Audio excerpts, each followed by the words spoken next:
pieces. Okay. I think we've gotten off of the desecrated land, didn't we, before it ended? Didn't we move out of it? No, because you're still talking. What's the name? You guys were about to leave and decide what you wanted. You got out of the monastery when all this happened. And we know we need. I know the last thing we had discussed is we need to find the entrance to the tomb, which I think the book told us where it was at, didn't it? The scroll. The old man said that you should travel back to to the first town where the Sunda Mizumura. Yeah, that was where you tracked down what's his name, the kid. You guys are going to. No, we want to go back where the Phoenix died. Yes, you guys are going back to his town. Let me Oh, the original town. Yeah. Yeah. Let me should put down the goddamn name. Interestingly enough, on a side note, Clay, trying to find a picture of a male Atomo was a bitch. Almost all the Atomos in the lore and the art are females. Bow, chicka, wow, wow. Can be rough. I don't know what that's all about. Every drawing is a pornographic drawing with Photoshop. You guys are going to Kami no Okasan, Mother's Blessing Village. I like how he just rolled right past that, by the way. I'm good. Well, I'm sorry. What was it called, though, Clay? Kami no Okasan. Okay. Mother's Blessing is the village of Mother's Blessing. Kami no Okasan. All right. I think I'm all set then. Okay. So I've already started and change that later. Quiet Earth. And you guys are leaving the monastery, Quiet Earth. You are outside. The monastery. Kind of right. Where you think is a good deal. You know that Seppuku is he's messed up badly. He busted his gut back open, didn't he, fighting? Yes.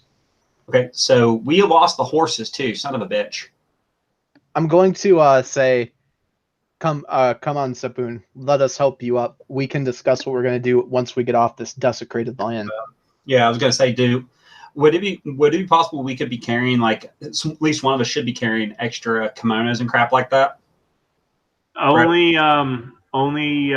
the Hida would have that because he had his camp and stuff. And if you are going back to your original camp that you set up, it's still there along with Yoko and your steeds. Yeah, I would too. Steeds off. Only the unicorn mounts are there. Remember, they left. Oh, okay. They went outside and they made camp outside, and then you guys walked in. So their steeds and camps are there. I thought you had said that the lion had chased off the steeds, all the horses. But not with them. They would come back. He abandoned them, but a unicorn steed would come back if they want to summon them. So okay, you know that they're in the area. You didn't see their bodies. Oh, no, that's fine. Be right back, gentlemen. Make sure I understand what's going on. You know I'm taking this game seriously, Andrew, because I'm writing down notes. There you go. Oh, by the way, I finally finished up Mistborn again. All the way through this time rather than like a quarter of the way through because I got burned out and had 1,000 things going on. Holy shit, that book ends on like a high note. So I'm really surprised it took me that long to get around to reading it all the way through anyways. Rock. You guys entertain yourselves for about 5 minutes and then we'll get started. I've got the resident outside the door. Roger. 5 minutes. Yep. Yeah, man. What is it? What is it to increase ring? It's not ring, but trait. Trait? Is it trait next trait level times 3 or times 4? Times 4, and then void is times 6. Okay. So not quite where I need to be. But the next thing I'm getting, man, I'm getting willpower 6. Well, I'll have void 3 with 4 more experience. Nice. That's about what I need too. I need just a little bit more. I need 6 more. But my problem is I'm going through void way too fast at void 2. And we haven't rested, so I'm still injured. I'm actually injured a little bit. What are your rings at? 4, 3, 3, 3, 2. Is your 4 in air? Yeah. How'd you know? Wow, you read minds. It's almost like that's, well, my intelligence is 4. My fire can be 4 once I raise agility. I just haven't raised my agility yet. But we need to find somewhere to rest, though, as a group. We need to find somewhere to rest so we can get Sepun like permanently rest, like a town possibly, if we can. Get him some medical treatment, like actual medical treatment, and then I need to rest up to get my wounds healed up. I'm pretty fucked up.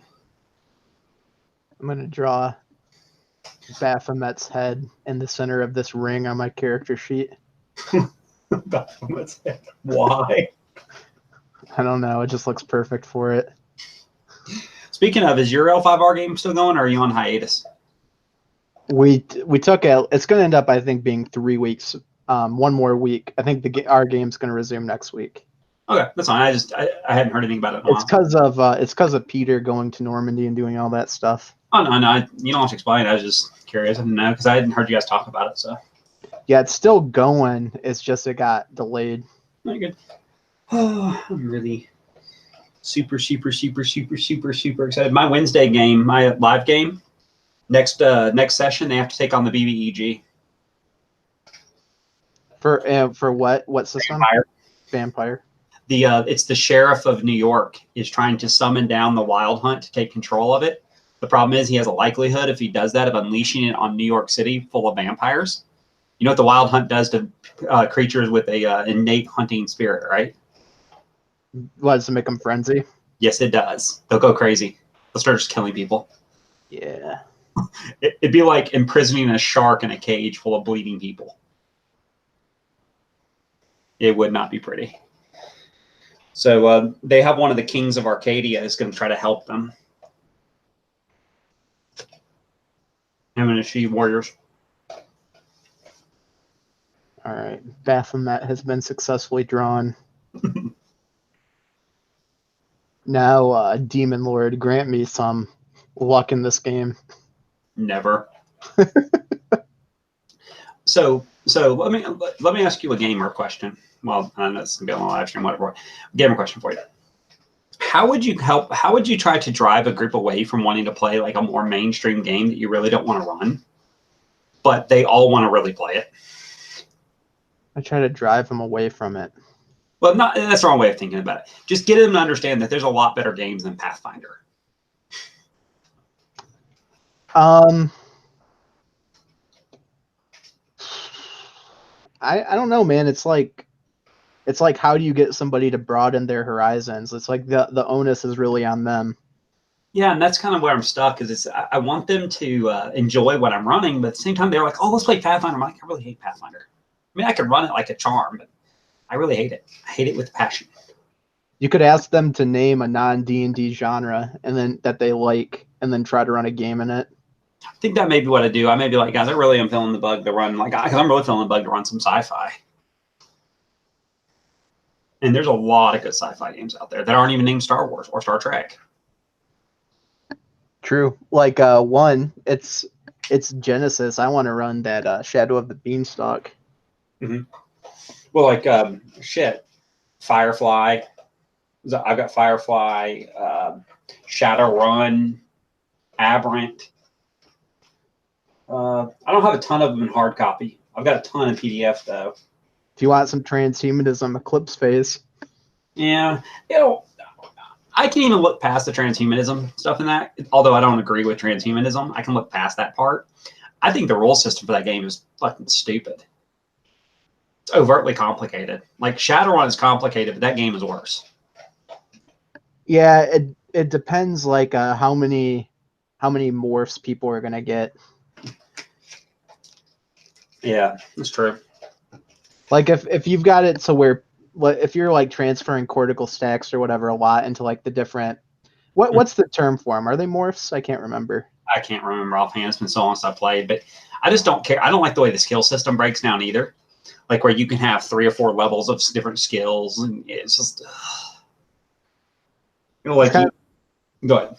Well, it's got that problem. Yeah, the skill system is messed up too, but the complexity gets out of control with the more like the more suits or morphs or whatever that you add into it, you throw into the mix.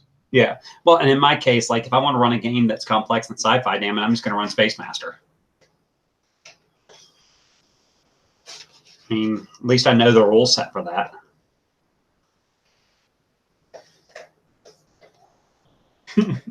True. But I've had mixed experience with Eclipse Phase anyways.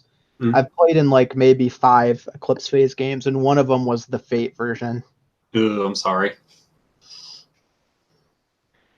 Speaking of games, are you ever going to get around to running some Labyrinth Lord at some point? Yeah, I can run Labyrinth Lord whenever. Are you talking about advanced character options or normal? I don't care which. I want to play in a game that's not run by a guy with a death wish for all of his player characters, like trying to kill us constantly. Yeah, I can. Play a game with a competent GM, basically. See if I actually like the rule set better. I can run some of that at some point. I've pestered you about it before, like half jokingly, but I really do want to play with it. You'd be ideal because you're actually a competent GM. But if you don't feel up to it, don't worry about it. Yeah, I've got. That's something I could run really well too. Yeah. So just if you don't feel up to it, don't worry about it, because I know you're kind of like me. I mean, honestly, we both kind of burned out just a little bit on over gaming at one point. Both of us have been there. I was gaming a lot at the beginning of the year, man, a shit ton. Sometimes 3 and 4 times a week, and I kind of backed down out of that. So, damn it! I swear there's some kind of conspiracy with Bic mechanical pencils, where over the years they've slowly reduced the amount of those graphite bars that they put in each of the pencils. Yeah, it went from like 6 when we were kids to like 3, and now it's down to like 1.5.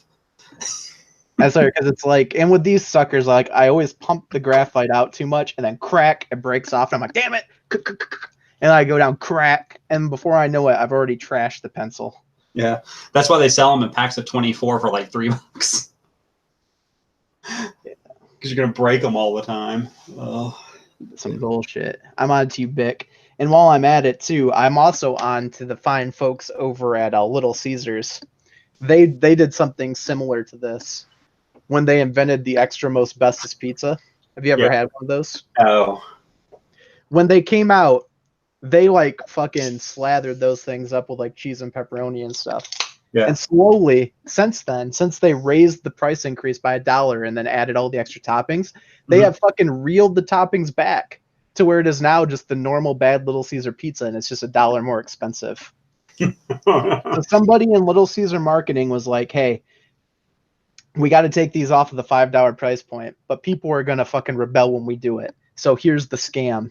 Here's how we're going to trick them into accepting it.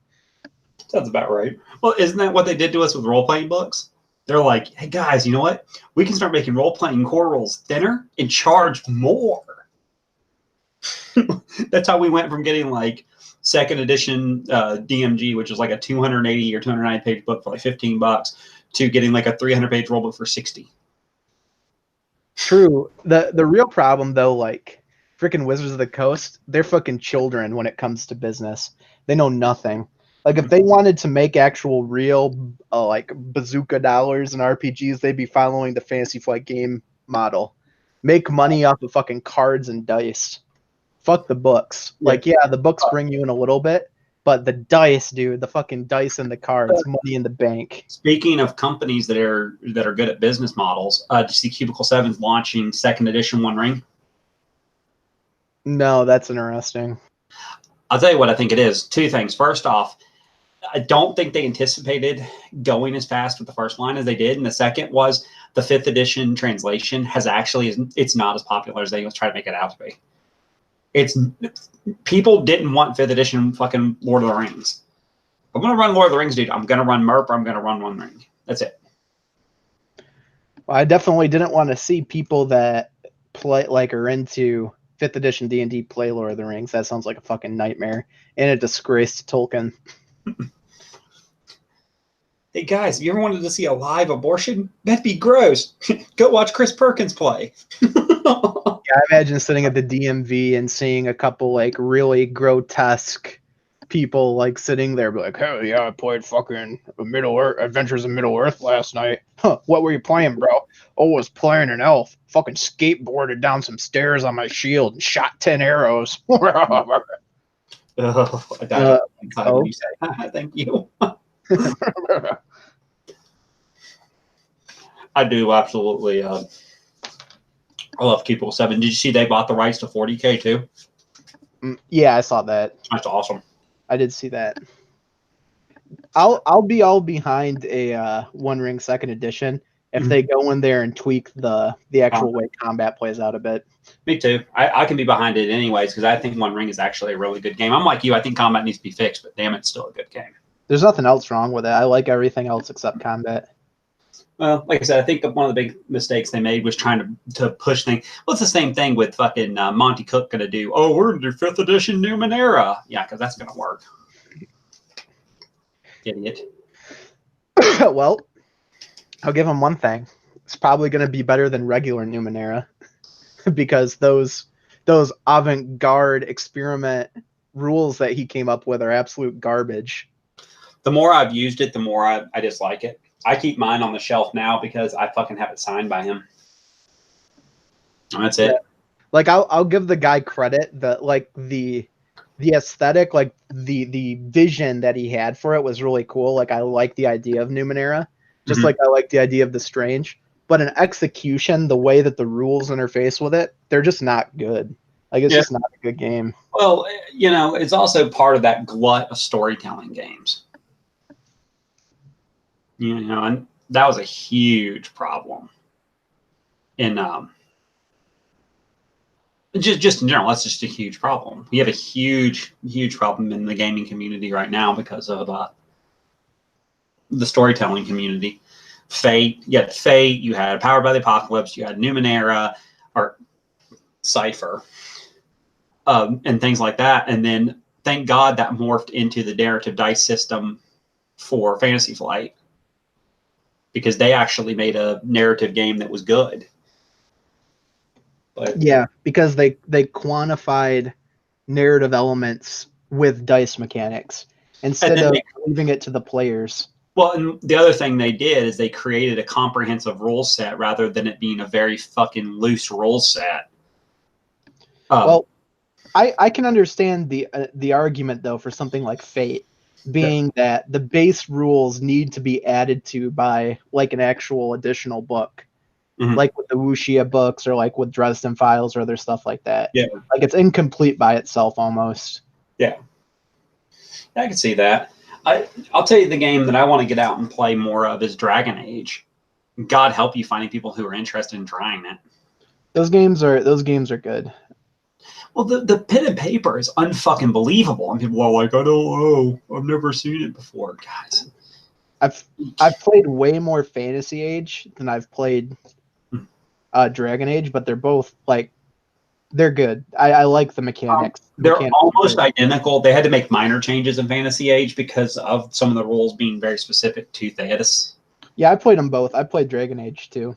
But I like Dragon Age. I think Dragon Age does a great job of emulating the video games a lot.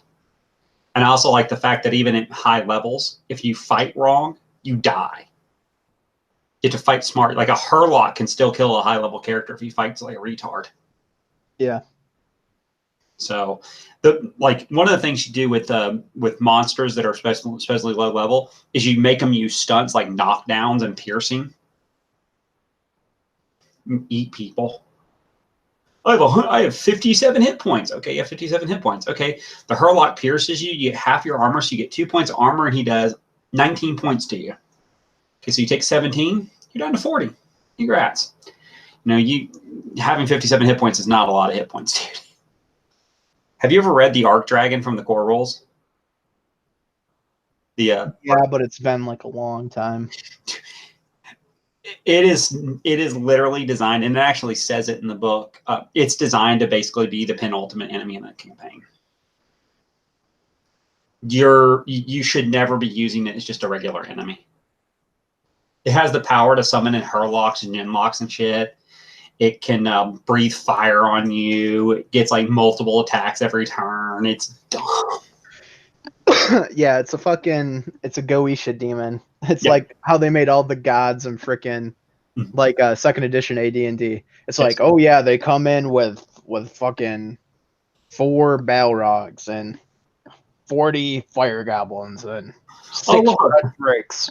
You summon Bane. He shows up with an entourage. Very pissed off anti-paladins.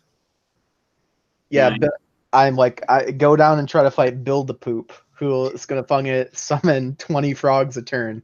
Yeah, this guy's easy. 5 turns later, where'd 200 frogs come from? I'm going to the city of brass. I can't remember which god's in the city of brass. I can't fucking count. I'm dumb. Did I ever tell you about the time we were playing Magic the Gathering and my buddy was playing a token deck to prove how broken token decks can get? And he generated 1,024 fucking spore spore tokens on one turn.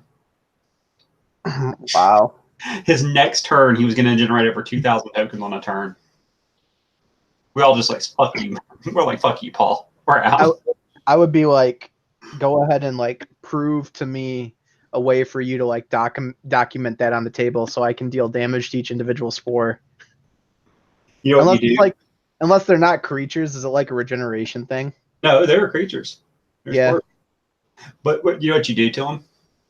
You play one of those cards, deal 1 damage to each creature because they're all 0/1s. You kill like 5,000 creatures at once. I would just rules lawyer them, dude. I'd be like, I want to use this on fucking spore number 347. Show me the representation. We me and my buddy Mark were over at the store on Saturday, and both of us are kind of burned out on playing the same people in the same games constantly. Every now and again, we want something different. And so I was telling him I'm getting burned out on Magic in general as a game right now. It's not that I dislike the game; it's that in order for me to stay competitive, I got to dump another $200 into a deck.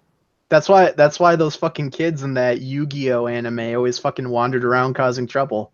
Because you get fucking bored just playing cards at your local game store. Well, it's not that. Hey, sorry about that. I don't know if I'm playing cards. It's the game itself. I play the same people regularly.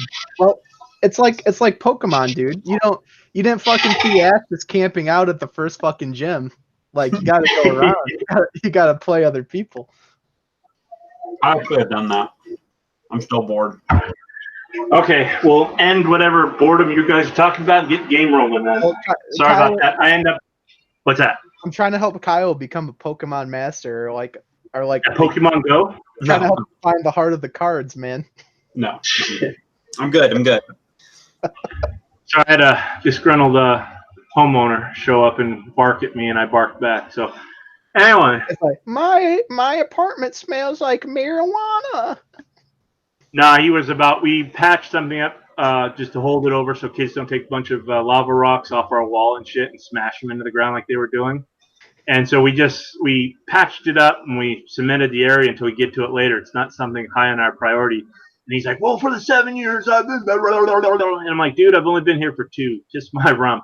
If you're going to yell at me, I'll yell back.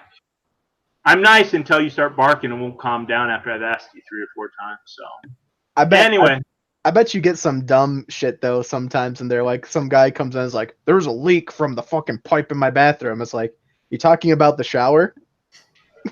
I've gotten a lot of those. Best thing I ever had happen was we had a dude call in when I was working on the help desk, and he didn't know how to restart his computer. He didn't know where his power button was. It's sad. Just tell him to start pulling cords out till the light goes off. No, we were trying to get him to turn it on. Ooh, that's much more difficult.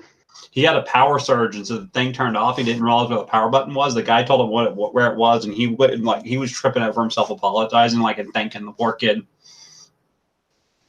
Okay, yeah, I'm gonna try to grab the Sepun clay and take him out to my camp. Okay. Push comes to shove. As much as I hate this dude, I can't watch him stumble around. I'm going to get up under his other arm because I have a feeling he can't carry him by himself. The Sepun's a pretty big guy. I'd be like, come on, Sepun, I'll help you. We need to get back to the camp. I have a knife wound in my leg, so I'm kind of limping with you, but yeah. Who's going to take Yoko? She hasn't woken up yet. Wait, did she get knocked out? Yeah, she never woke up. You know what? As soon as she got out, she kind of got tired. Oh, no, you're right. She's awake. So she's there. Everyone is there. Everyone is there. I was going to say, I couldn't have ridden her out of the fucking building like a horse if she wasn't. I'll tell Yoko. Yoko, why don't you come over here next to me while I help the Sepun up? I need my Yojimbo close, and I'll look at Atomo with a withering eye. Hey, I had your Yojimbo, you had mine. Yeah, I didn't ride your Yojimbo like a rhinoceros with a saddle on his back. Hey, I didn't know you were going to see that, okay? You easily make it back to camp. Again, it's like you left it. Your horses have returned.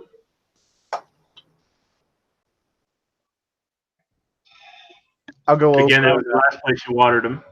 I'll help Sepun down to rest for a moment and go over and check on my horse to make sure he didn't injure himself. As you put him down, he just collapses, and you don't know if he's conscious or sleeping. As you go to your horse is fine. It does look like it's been in battle, though. You see slash marks on its left flank. I'll give my horse. I'll look around to make sure no one's paying a lot of attention to me.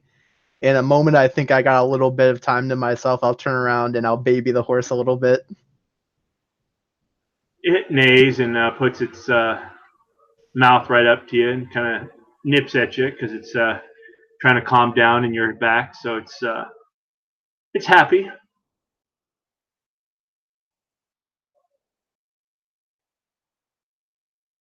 What are you doing, Otomo? We're dropping the Sepun. I'm going to go to the ground. I'm going to finally sit down. I've been walking around on that stab wound for a while now. So I'm going to go ahead and, while I'm sitting down, I'm going to check that to make sure it doesn't look like it's going to get any worse or any worse infected or anything. Because I clearly give me a medicine roll. Okay, or just your intelligence. Yeah, this is going to be a 4 dice check. Yay, 4 dice. Hang on a second. Sorry. If you don't have the skill, remember, it does not explode. Yep, it does not explode, so I get to see if I can even figure that out. Oh, Christ, that was terrible. 9. You think you're gushing. Actually, no, I'm sorry, 10. I still think I'm gushing. There you go. You still think you're gushing. It's bad. Yeah, that's what I figured. All I can do is wait it out. I mean, I'm not a like we have Yoko being there will she seems to have come awake from like a nightmare. She seems to have more energy. She will address you. Yoko, she does have medicine. Oh yeah, that's right. She does have medicine. Oh, I think we have medical staff with us. 8, 4, 8, 6, and D10. 1 second. I need to roll D10s. Get you back. Oh, you have 5 hit points back there, Otomo.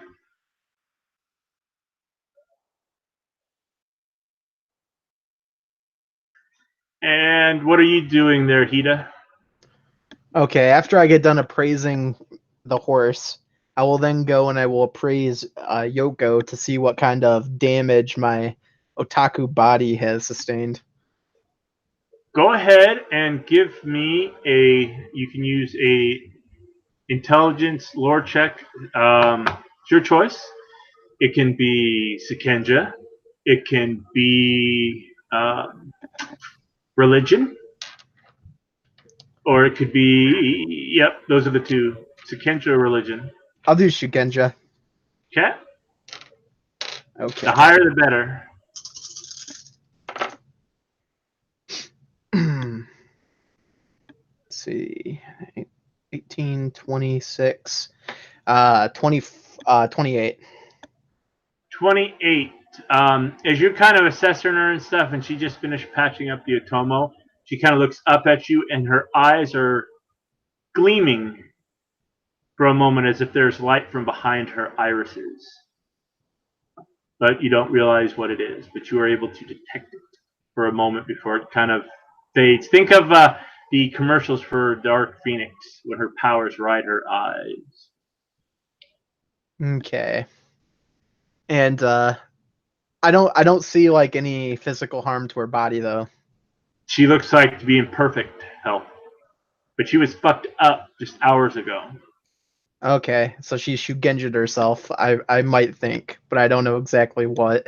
You think magic was implied, yeah. Okay, so I'll nod then and I'll say, Sapun, you still with us? Seven's eyes barely open up. You guys, is all your void and all your shit is kicked back on, so you got everything back. He opens his eyes heavily. Hida-sama, thank you for a great time that you showed me in the Monastery of Earth. And he coughs blood. I'll kneel down and I'll say, Sapun, you protected my flank and defended me as well as Hida would have done so himself. He smiles, and you now notice that he's missing 2 of his upper teeth on his left. And he's got it looks like he's a claw mark. It looks like someone tried to fish hook him on his left and just tore into his side right to his chin. Do I, Clay, would I be able to notice all of this nonsense at this point? Like, 'cause I'm close enough to him. Yeah, you guys are sitting up. Yoko, before she attended you, had started the fire. Again, the camp wasn't destroyed. It was just the horses were chased away and he fled after gutting Seppin. And you see, Yoko set all this up. You're sitting around the fire. The horses are off to the side. They won't go anywhere because they are trained unless Yoko or Hida tell them to go. They're stuck where they're at. So you'll overhear everything that's going on, except you didn't notice the eyes, Yoko's eyes. That's fine. Am I guessing at this point that he is probably dying? You can't really tell. Okay, that's fine. He's definitely with what you've seen. Yes, he should be dead because you could see bone, you can see all kinds of shit on him, but he's not dead. So I'm going to go ahead and roll an etiquette here just to see how well I can make him believe this, even though he's kind of a dumbass. Still to make sure I do this right.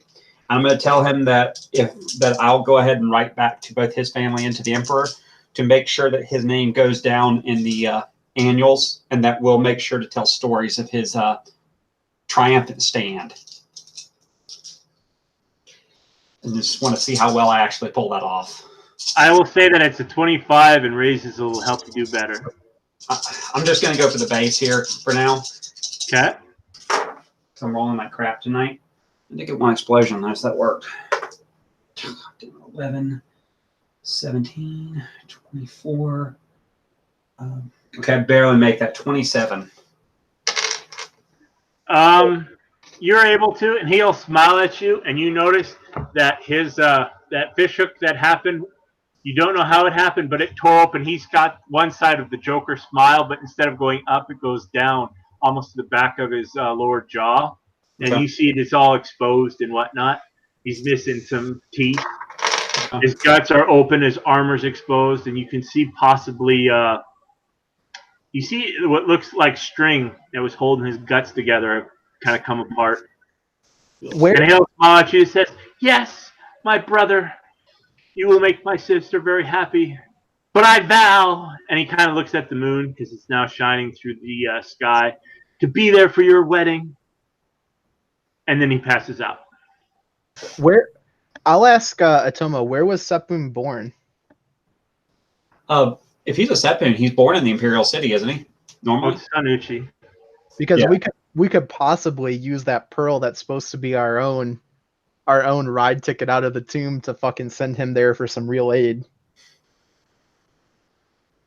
Yeah, then we die in the tomb and nobody ever remembers us. Maybe we die in the tomb. Yeah, but what happens if we can't get back out? We die in the tomb. The thing with dank, deadly tombs held by ancient, powerful Oriental sorcerers, is there's never a guarantee. So with that, I like how you put it. Yoko types up, and she'll say, Hida-sama, would you look at Otomo-sama's wounds while I address Seppuku? Ah, And she kind of gives you an eyebrow that Otomo can't see. But Otomo, you can see. Go ahead and give me a sincerity check. Sincerity. Let me know what you get. You as well. But you will have a lower target number there, Hida, because she's looking you in the eyes, raising her eyebrows. You know, wink, wink, kind of the rising of the eyebrows. you know what? Well, let him see if he realizes what she's doing. I think I'm just going to tell him. I got a 32, Clay. You catch on that she's wanting to do something to Seppuku, that she's going to try to help him. All right, But there's something fishy in what she says.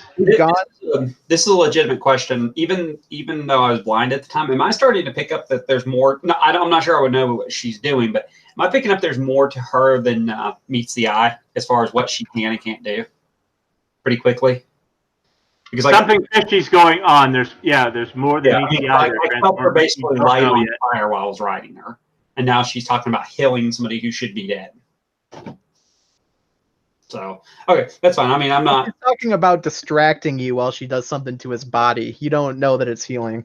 I know it's okay, but I mean, she's talking about. I should rephrase it. She's talking about doing something for him, and I don't know what she's planning. Based on what has transpired in this game, I don't think there's any way you know she's a Shugenja. No, I don't think I know that. I just know there's something else going on with her. There's something more to her. By means that you were blind and that she was unconscious and you somehow escaped and she's somehow awake, something is fishy. Yeah. It's all academic. It doesn't matter because I'm going to tell your character because it's like reached the point where I don't think it can be concealed. Yeah. So I'm just gonna say, Yoko, I think we just need to come right out and tell him.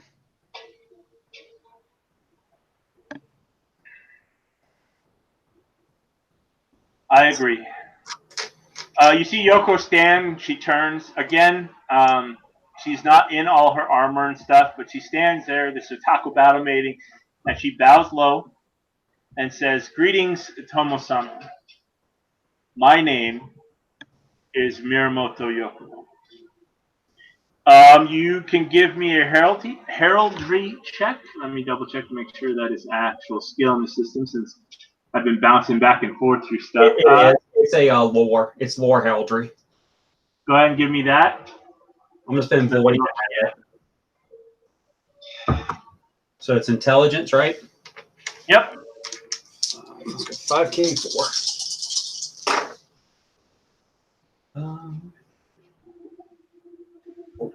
26. You've got it. That if this is Yoko or Miramoto Yoko, as she says she is, that name is the daughter of the Miramoto Daimyo, the clan champion's daughter, who, if all accounts are accurate, died while she was accompanying her brother and the magistrate before he was a Hida, he was an Ide. Mm-hmm. Hida-sama can explain the circumstances of why I look the way I do. And she goes on to attending Seppin. Yeah, good. So when she says that, I'll step forward and say, so it goes like this. While I was at Hida's winter court, there was a Shadowland plot to infiltrate Hida's castle, during which one of his sons went into the Shadowlands. Myself, some of Hida's men, and my Yojimbo, the Otaku, as well as my comrade in arms, Miramoto, and it was his sister? Correct. Justin's sister, okay. And Justin's sister, and I'll point, Yoko, accompanied us into the Shadowlands to retrieve Hida's son. When we were in the Shadowlands, we encountered what was it exactly, Clay? The Oni that did the switch? At the time, you did not have that knowledge, but you believe it to be an oni of some type. You don't know what type. Okay. So I'll describe it. I'll describe this like weird female oni creature that came up on us at the fire and how it did a swap and took Void Dragon's sister and put her inside of my Yojimbo and basically destroyed my Yojimbo's soul. For the first time that you've probably ever seen, Atomo is completely lost for words. And then I'll go on and I'll say afterwards, Kita spoke with Togashi and Miyamoto, and I forget who else was there. Was there anybody else important there, Clay? Ida. You have the Ida clan champion, And Otaku. Ida Kasada, Otaku family, the daimyo of the Otaku family. You also had Togashi and the Emperor, or the Emperor's advisor. You can't remember. It wasn't Bayushi Kachiko though. No, it was probably the Jade champion. Not Jade, but the Jade champion is aware of this. Okay, so I'll tell you all that who's aware of it, and I'll tell you that everybody that was inside of that conversation was told basically not to disseminate this information, and that it was to stop there until we figured out what to do about it. But because of the circumstance, and because it's going to risk the Sepun's life, I think it's time to lift the veil. And as he says, that light emanates from behind him, and you see the Sepun and the woman start to glow. It infuses his body from where she's grabbing his guts to his head to his toes, and she starts to pray. I need to make a roll. She's spending. And she'll spend void, or yeah, she'll spend a point of void to increase it. So I forgot this works.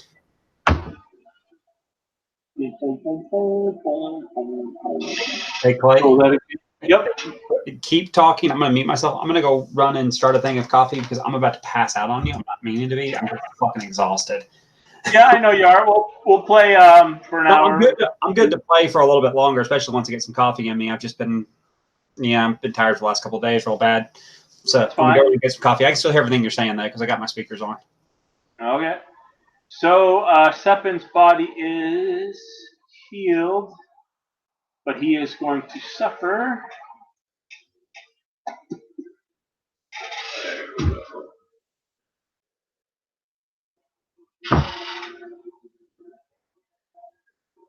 Okay, he'll have a permanent injury to his left leg, and he will be exhausted the next 3 days. So he'll suffer from the exhaustion condition. He'll need days of rest, but she's able to restore him.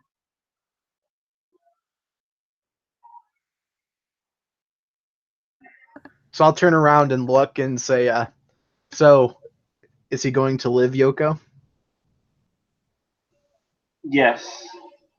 If he doesn't push himself, he should live. And you see where his chest and stomach were, the skin has freshly formed over, but it looks pink along that line, and he'll always have that scar. And then you notice that that scar goes down into his groin area and probably into his inner thigh. And he will stand groggily as if drunk, but he favors his right leg. His left leg is pretty lame. So he'll suffer to his watering and his movement. I'll say to Yoko, I know he needs rest, but would he be able to travel as far as Kami no Orusan? Or actually, no, wait. Would he be able to travel as far as Sunda Misumura? Because we have to go by there to get back to Kami no Orusan, right? Or Onusan? Correct. And you see that Sepun says, I will be fit to continue this journey. My duty is to the Tomo and to this quest to stop Iuchiban. And you notice that he's wobbly on his feet, and Yoko kind of pushes him down. Rest. It will take many days of travel to get back to that area, unless we choose to avoid Muzumori and just continue towards Mother's Blessing. How much time is saved if we avoid Mizumura? If we go on the main road, the Caillou Road, the Peddler's Road, then we should be able to get there. But he has many hours ahead of us and a fresh mount. Okay, I'll turn to Sepun, and I'll give him no bullshit, just straightforward. I'll say, Sepun, we can do one of two things. We can take you to Sunda Mizumura, which will be safer for you. But in doing so, we might lose the man making his way to the tomb. Or we can go directly after him to Kamino Onusan. But you might die in the pursuit or when we meet up. And that will be my fate, as all samurai die. And then he passes out, and he starts to snore. Hey, Clay. Yo. If he's my Yojimbo, can I not? I get a say in this at some point. If you tell him to back away, you dishonor him, and he will request that. Well, I'm not going to tell him to back away. If he absolutely... He's told you guys that he's healthy enough and fit enough to continue. So he's told you it's his honor. And to say otherwise or to treat him like a child will dishonor him enough. And you think enough that he will request and commit seppuku. And his station outranks the two of you. Possibly the same as the Emerald Magistrates, though. Yeah, I mean, that wasn't what I was thinking. I was just thinking if he was going to be injured for a while and it was going to cost us, it might be better for him to stay behind. I want to say I'm going to go ahead and try to suggest politely, not making an order, but suggest that perhaps he should take the time to heal up, and we can request that one of his brothers or one of his cousins be sent down to replace him. You all know that you don't have the time for that. Okay, that's fine then. You would know this. You're smart enough. You know this. By time is of the essence. You're on a clicking clock, and if you step for reinforcements, your time would differ. We're talking about even if we go out of the way to go to Mizumura, we're gonna lose him. Correct. So he's saying that he's good, and that's fine. Then if he insists, I'll go with it. I just didn't want him to purposely kill himself if he doesn't have to. Yeah, with your medicine rolls, he should be dead already, but he seems to be just needs some rest. But you could always throw him over the horse. Yoko gives you lets you know that he won't bleed out. He's in no danger of bleeding out. She doesn't know if he's tainted yet because you guys are out of jade. How many mounts remain? Just the two Gaijin mounts? Yep, you'd have to double up. And they're strong enough to carry the both of you. Yours are the Otaku's is actually you'd have to yours is built you've had since the very beginning of the game. They're both big enough to hold both of you in full heavy armor. Because I have a Gaijin one, Otaku has a battle maiden mount. Correct. So if I'm reading this right, I think I remember reading this. The battle maiden mounts won't even let a non-Otaku ride them, will they? Unless they've been trained, the person's trained to do it. That's the thing is, you guys since the whole incident has happened, that it's never come up, and you know this. Yoko, if this was actually your Yojimbo, she could control the horse to stop it from defending herself. But Yoko does not know how to handle the mount like that. Even you don't really. You have an idea, but even you couldn't really control it. You could probably ride the mount if Yoko died, but you read the thing on the Khan's horse. It's the same thing. It would give me shit. It would be it would be a horseman's check each time you wanted to do something, and you'd suffer penalties if you took it higher than a walk. Yeah. So, and I don't think Sepun's going double mounted with anybody. So, and I don't think Sepun's getting on that fucking Otaku battle maiden's mount either. So, here's what I'm gonna suggest. I'm gonna suggest against my better judgment that Otaku or that Yoko and Otomo go on her battle maiden mount, and that I walk and let Sepun go on my mount, my Gaijin mount. Okay. And then are you guys going to push it to follow along? You've already got the trail. You made your check last game before you entered the monastery, so you know what direction he went. As a heads up, Clay, just a heads up on this. If I have to ride with Yutaku or with Yoko, I'm going to demand to sit in front to save a little bit of face. considering the last time I was riding with her, I was on her back, and that's horribly inappropriate for me to be behind her. She takes a deep breath and says, "The animal will not allow you to steer it if that's the case. I must control the beast." I can let her control the beast. I can put the reins over my head if I have to, or around my body. I just don't want to be behind her. Being behind her is fine if it's on the horse. You rode her like she was the horse. I.e., even you would know this on. Do you have riding or horsemanship? No, it's just this is more of a shame thing. I'm still feeling a little ashamed for freaking out the way I did. No, she says there's no need and there is no shame. She says, in order to control the horse, I must hold the reins and must sit forward. You may ride behind me and hold on. And she just gives you that raised eyebrow, and she turns to mount. And I'll say to him to ease the Atomo's mind, don't worry, my friend. I grew up around the Battle Maidens. I've rode that way with many of them. That's fine with me. I mean, like I said, if she's okay with it, I'll do whatever she wants. I just didn't. My character's kind of playing off the fact that he still feels immense shame for freaking out when he shouldn't have. Yeah, and you're going to feel that, and she's not letting you off the hook. But you do get the sense that she's being truthful with you. Is that a passenger on a horse should ride behind, so that the person controlling the steed is got the head, the neck, and is next to the saddle horn and the reins. So if you were in there, you would interfere in her ability to.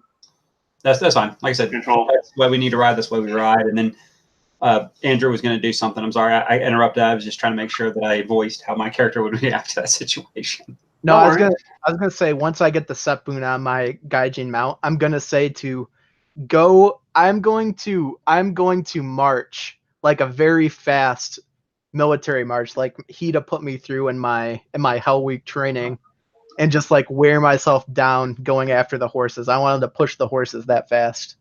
You're gonna push them. Okay, so what we need is this. With the knowledge of the Kuni and everything else, you know that that he is going to Kami no Okusan. That's the mother's blessing, village of mother's blessing.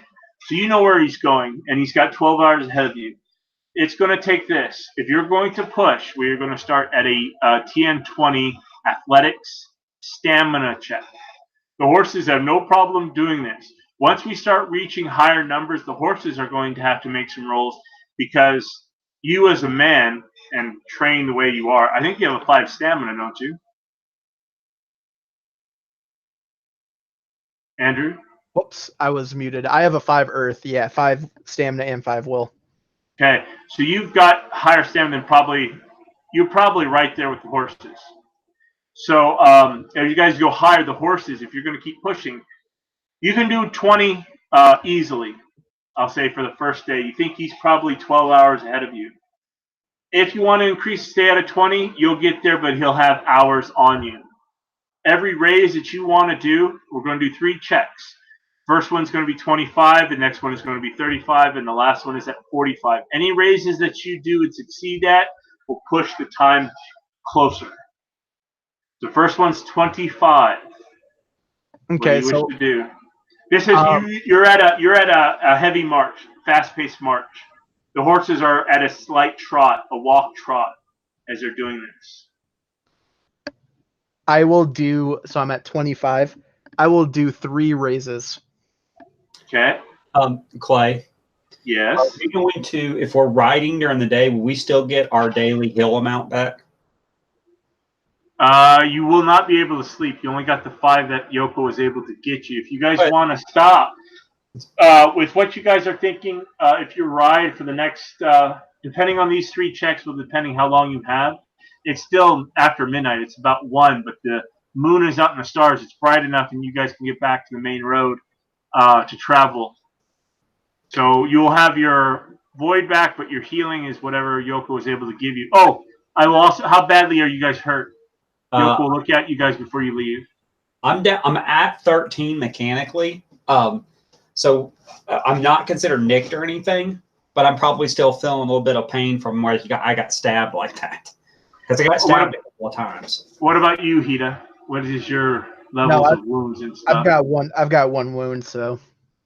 Okay. Yoko will do. Let's see what she can do. She will use I'll do 2 raises so that I can affect both of you. Before you guys leave, she will cast again. 6, 6, 7, 10 exploded. Okay, she can give you guys back 11. That works for me. At least now I'm not close to being nicked. As she comes up to you, and almost like the old cartoon, The Last Airbender, she pulls out some water, and she like pours it onto your wounds, and the water starts to move like it's a slug on its own over your wounds and body parts. It feels warm and slowly evaporates, and you receive healing from the water kami. That's 2 that she's out of. Good thing she's a prodigy. Hopefully she survives. Okay, she's done. And now you guys are traveling. So you were at a 40. Did you make your first TN, Hida? I did. I got 44. Okay, Hida is pushing it right off the get-go. So, um, And it is worth noting too, since I'm crab, I get Way of the Crab, so I don't take any heavy armor penalties. yep, I'm aware you are a tank moving quickly across the grounds. And since you are in control of your steed, and Seppuku is just like baggage, that'll be nothing. Yoko will have to make a horseman's check because you pushed it further than they were expecting. Yoko, let us roll 3 dice. She made a 25, so she's able to keep up. Again, this is for you to maintain that pace. She's easily to make a ride check. The horse starts to canter forward. Next one's at a 35. Raises will increase it. So for the first couple hours, you are just a fucking tank. All right, I'm going to go for 3 raises again. Okay, you're at 50. All right, good thing I got some luck points. Oh boy, oh. Okay, so let's see. That was not the best for that. 31. 7. What was the TN? 50. I missed it by 4. I'm going to use a luck point. Yeah.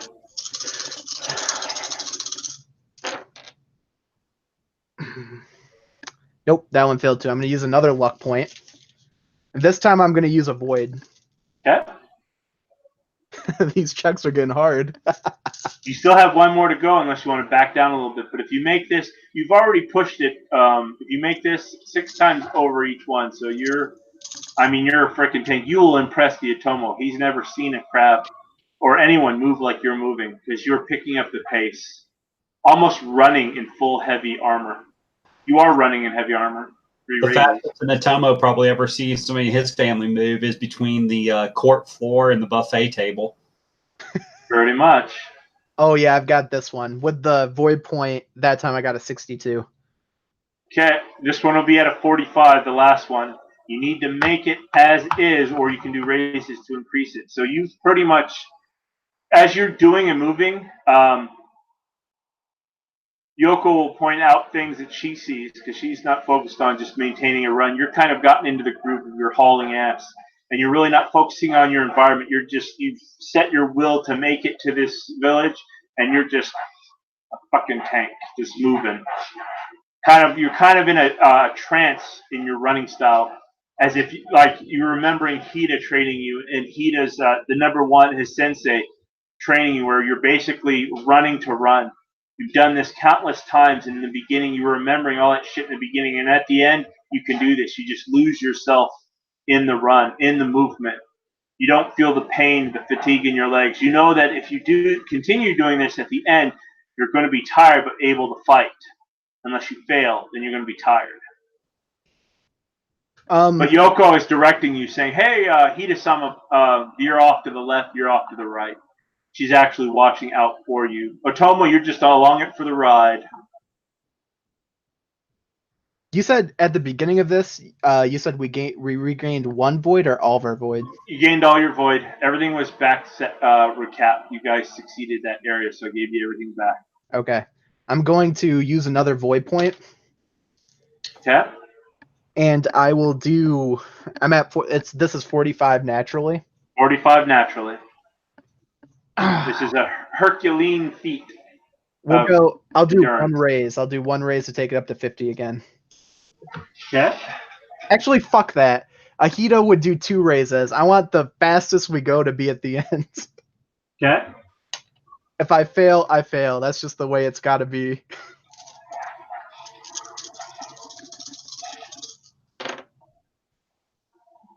Well, that's good. I had 2 explosions. Oh my god, dude. So I had 2 explosions. I rolled 2 d10s. Both of them are explosions. Sweet. Okay, fate favors the asinine. So you would need a 60. All right, so I got 24 plus 25. That's 24 plus 25. 49. Yeah, or 59. All right, yeah, no, 49. So then that's 2. I have an 8. So that's 57. Yeah, I did it. 63. And I actually have one more dice. 63. You see. Oh, go ahead. What'd you get? So 1 sec. Let me add them all because. 1, 2. Okay, so it ended up being 67. Beautiful. So go ahead and describe how you're going, but you pushed it beyond. So Yoko starts up pointing out obstacles for me, so I'm going quicker. And towards the end of it, like my head is just like covered in sweat, and I'll grit down on that fucking rein as I'm pulling the horse and the Sepun behind me, and I'll apologize to the horse. I'll say, what did I name him? Do you remember? Nope, you never named him yet. Did I like call him Nutcracker? Something like that. It was something goofy. Yeah, I'll be like, I'll say it quietly. I'll say, sorry, Nutcracker, this is gonna hurt you more than it hurts me, and I'm going to fucking go into a sprint. Okay, I need to make a stamina check for the horse. It's a good thing it's got, because you are pushing it beyond its own. I mean, you're hauling, basically, you are fucking tank flying down a mountain. Okay, it's got athletics. It's rolling 8 dice. 5. This is some of that. This is some of that like French Foreign Legion like double marathon bullshit. It fails at the end, and go ahead and describe, but not before you get to your destination. You've been running for what would take normal riding 12 hours. You did in 6. So is like the horse like gonna go down? Like Something's going to happen. I'll tell you what's going to happen. But yeah. like right to the bend, you're coming upon the village. The end scene where you go is you're cresting a hilltop. And remember, the village is in this beautiful valley. It's a fisherman's village. There's, the pond and the stream leading into the pond. So describe that as you crest the hill. I'll tell you what happens. So I'll be running up this hill. I'll see some birds flutter out of some trees. What time of day is it? It's still nighttime. The sun will probably be coming up in the next half hour. So it's like everything's starting to wake up. Like I can Correct. smell a little bit of pollen. I can hear some like birds chirping, some stuff moving in some trees, and we're coming up over the top of the hill. And I see like in my mind's eye, I get like one of those scenes from like the Speed Racer movie, but instead of my brother like racing quicker than me, it's Hida. Like I see Hida's ghost like a good 300 feet ahead of me, running up the hill quicker than me. So I'll run up and like take a pose and where Hida stops at the top of the hill and let his ghost dissipate and like look down on the city. And as you look down on the village, again, as you're running that last mile, your mind, you were just lost. And it kind of reminds you nowadays, when you lose time, when your rage is upon you and your emotions are high, you lose track of time. And as you come up, and you crest that hill, the others in the back, Otomo, for the last probably 2 hours, it's eerie, but the skies have clouded up again. heavy rain. A storm is brewing once again. You've been traveling for hours, probably 5 hours, and it's gotten worse, progressively worse. You don't know how long it'll take you to get there. You were told 12 hours, and you guys have been nonstop riding. He's put these two horses to work. He's bellowing as he's speaking, as he's running, but he hasn't stopped. He is like the fucking Terminator, just running straight and not stopping. He's barely listening to Yoko and just veering off, almost like a bike if you were leaning into your turns. That's what he's doing. But he's in his rhythmic. You don't see how this man can keep running. And as the grounds are starting to clear and you guys get off the road, he's running. He knows where he's going, and you guys are cresting these rolling hills. You smell water. You smell that the sky is about to open up. And as you crest the top of the hill, the sky does open up. And just like when you were dealing with the monastery, the floodgates open and rain pours down. It just as if the gods themselves are dumping buckets and buckets of water down upon you, and it's soaking. Steam is rising from Hida. I mean, he is just like a train. You don't even know, but he is. If you touched him, you'd probably burn on how he's been running. Your horse is slick between your legs. It has been sweating for the past couple of hours. It's been nonstop. Even Yoko is talking as you guys are talking back and forth, kind of yelling while these horses have been almost at a steady gait, picking up speed, slowing down as he does. But he is nonstop in his running. I mean, this is legendary running that he's done. But as the floodgates come down and everything, and the horse crests the top, and he crests the top, and Yoko and you go ahead with you guys at the end because I need you to make a roll as well. I need a reflex defense roll from you. Reflex defense. Okay. Correct. You've been hanging on to Yoko for 5 hours, 5.5, almost 6. But at this last, as it crests, I need you. 1 second, guys. Let me know. 1 second.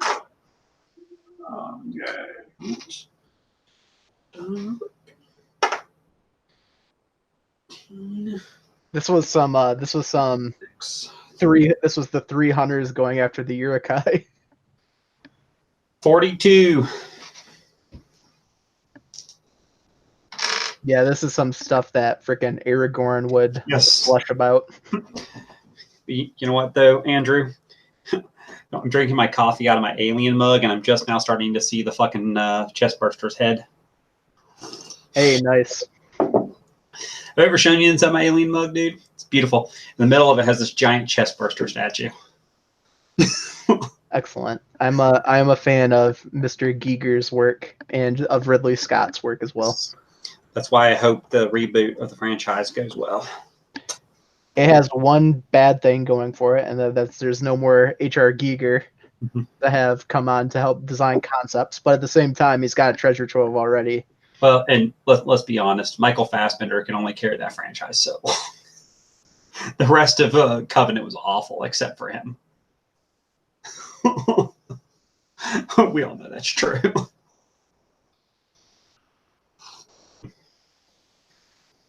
I'll be honest, like I didn't really like a lot of the Alien films. I like the original Alien, and I like parts of Prometheus. That's about it. I liked Aliens. I did not like Alien 3. I do not like Resurrection at all. I think Resurrection's awful. And then Prometheus was and then Covenant was god awful. Aliens 3, I really do not like. That's the one where they like ripped H.R. Giger off, and they didn't put his name in the credits as like the original designer for the Alien or the designer of the model for that, so it disqualified him from the Oscars. Yeah, I saw a picture of the guy that played the original Alien, and it's funny because you see pictures of him outside, like in the suit, and he's actually that big. He's actually that tall and lanky. Wow. He's an African dude. He's Nigerian, I think, or Sudanese.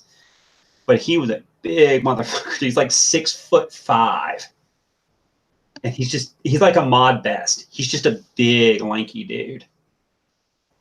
So like in all the scenes when you see the alien and you're like, that thing's like 6'6", they didn't have to use stilts for him. It's kind of weird. Would have been funnier if it was like Danny DeVito and they had to use like lots of stilts. You seen the stupid thing going around the internet to try to get him to play the Wolverine? To try to get Danny DeVito? Yes. Just like, if you could, like, people have got all these stupid petitions to do stupid things in film. Why not? I can extend my fingers into bone claws. They're like, he's hairy enough. I'm Sorry, like, guys.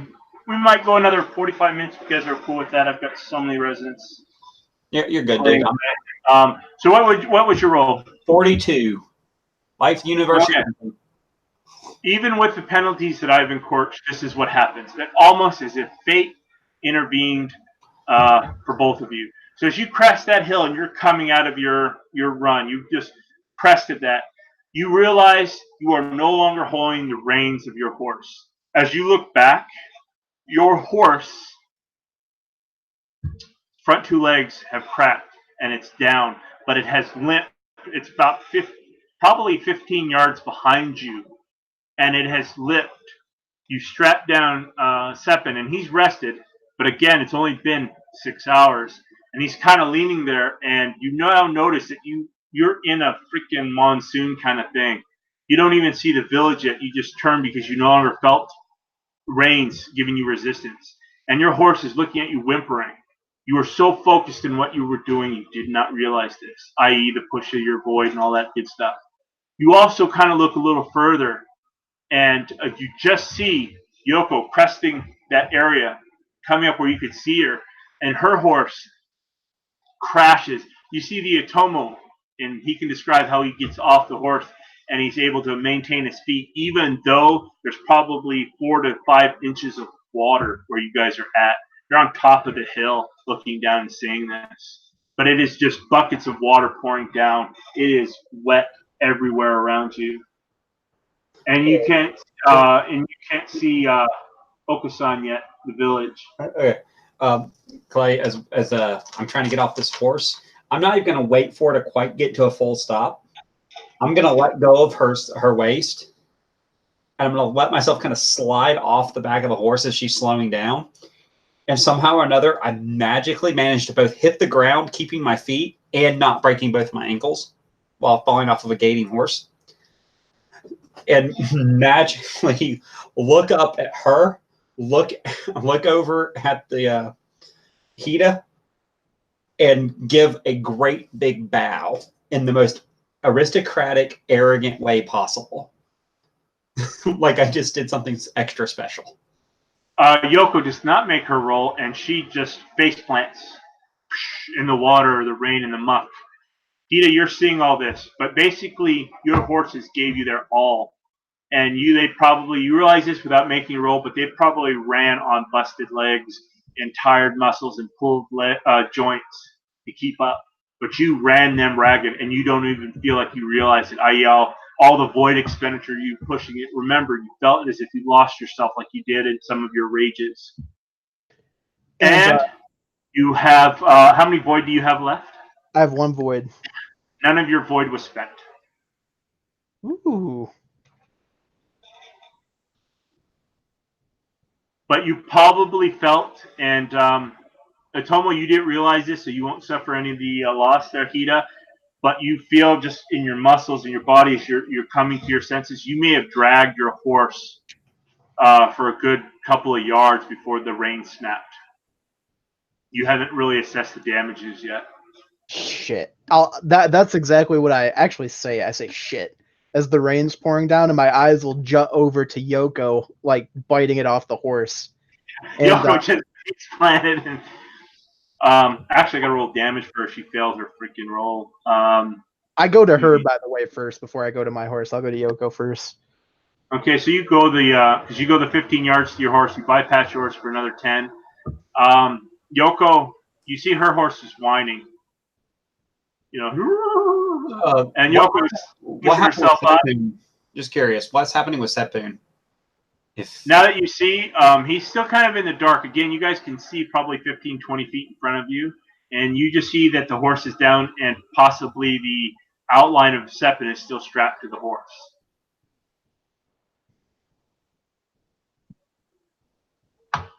So we'll go. So you make it there. You see Otomo is standing there, and he's kind of, think of a guy that is just done showing off, and he did his bow, and he's kind of raising up, and he's kind of got a look.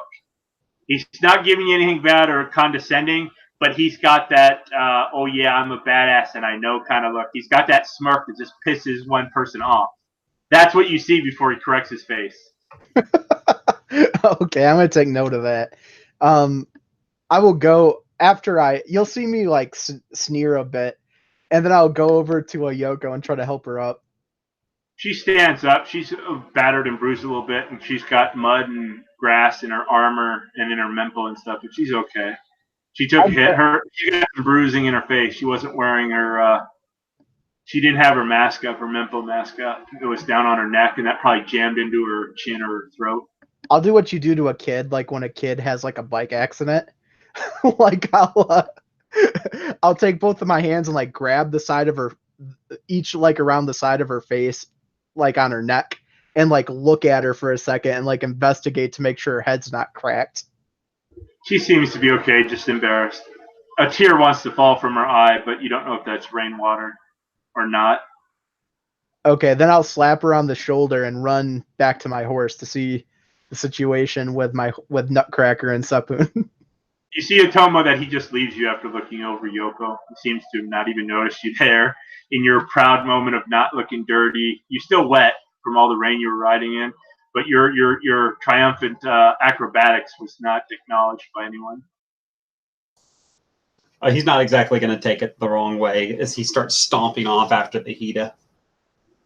Okay, as the three of you guys go, Yoko pulls out her katana, and it looks like she's going to finish off her mount. Hida, as you and Otomo make it there, you notice that your horse looks like it's been, you see that the reins have been pulled from its mouth. You didn't have a bit rein. You had a decent rein. You didn't have anything that caused damage inside the rein, the bit. So it's just a bar that goes across the mouth. Some riders would have a bit that would do damage as they train or work a horse. But you think that you would put the reins, the bit inside the reins, into its upper jaw and broke its teeth, got behind it and kind of just dislocated its jaw. But as you're coming to notice this, the horse is whimpering, and you've probably been dragging it for a good 30 yards, 40 yards. Otomo that you guys strapped, or not Otomo, but a Seppin that you strapped is still leading there, and he's still sleeping. You think that whatever spell that Yoko put him on is still going to allow him to rest and sleep. But it looks like his face was grabbed, and you look back and you see a trench filled with water that seems a little lower than the other water. Okay, I'm going to I'll put my hand like up on my horse's mane and kneel down. I'm not going to take Seppin off of him yet. And let's see, what would be a roll to try to calm my horse? It would be horsemanship. Let's see what this is like it would be a horsemanship. This is your mice and men moment. I'm gonna like kneel down and put my hand in its mane and be like it would be awareness, horsemanship. Okay, so let me roll first and see how well I do. Okay, I do have some decent horsemanship, though you wouldn't know it by the way I just behaved. I got 26. You've got the bare minimum. What is it that you're trying to do? You know that your horse is in a lot of pain. Both horses were, as you're kind of looking back, and you see the silhouette of Yoko rise up, and she doesn't pull her katana. She's a battle maid. She pulls out her naginata, or her nodachi, her long sword, and she just tries to sever the beast's neck. Put it out its misery. I'll put my hands like in its mane, and I'll say, I'll be like, shh, shh, but I know it's okay. You remember back to when Ida gave you to me, how we used to ride through those green pastures? Well, there's gonna be more of those, boy. There's going to be a whole heaven full of green pastures up there for you, with all the hay you can eat. And as I'm like describing it to him, I'm going to get up and withdraw my Gaijin scimitar and like fucking brandish it in a circle and then cut its head off.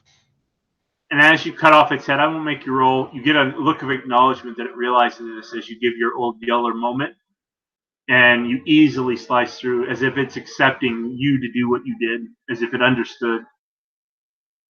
Atomo, what do you think of this? Because as you were walking and you're following, you're easily able to hear Yoko doing hers, and you look back and you see that big Nodachi being raised, and it's going down. Then you look over as if you're going to say something to Hida, and he's got his freaking weird Gaijin weapon out, and he severs his horse's neck. I honestly don't have a whole lot to say because this is they're unicorn. They know how to handle their horses, but this is definitely something that we pocketed away for potential blackmail purposes later. I won't lie. What was the name of this city again? What did it translate to? Mother. This is Mother's blessing. This is Kami no Okusan. I'll when I get up, I'll look down at my horse's severed head, like laying next to the body as the rain is pelting it, and I'll say I'll turn back and look at the dead battle maiden horse, and I'll say, "This was too fair a blood to fall on Mother's blessing."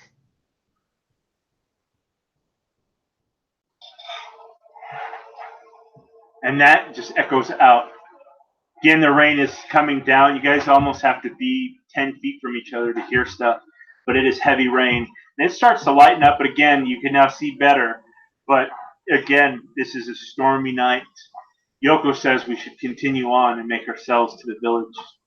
I wonder what this Yojin has done to them. Yes, we should move. And I'll think to myself, how good of a battle maiden horse was that horse? Because I would have like known my otaku fairly well. Was this like a pretty, even like among Gaijin horses, like where did this seed in like battle maiden horses? Was it a pretty nice horse? Give me a D10. I got a 3. On Bloodline, it was probably 3 generations below. What is it, Soju or Soju? Your founders, the bloodline of the Otaku Battle Maid. So it's 3 generations from the core. So it was very good.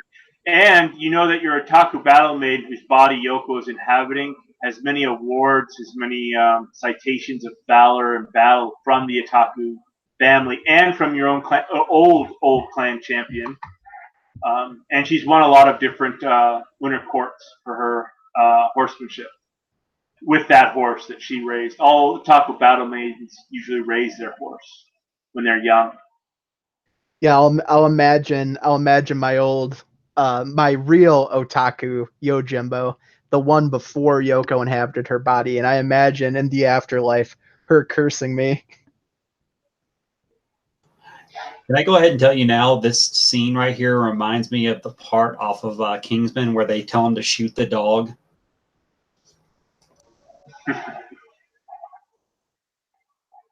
So, what do you guys do now? You guys are standing in the rain. It's starting to lighten up a little bit, but it's still pretty heavy. You're going to be really soaked when you get into town. And vision is still hampered the further out you look.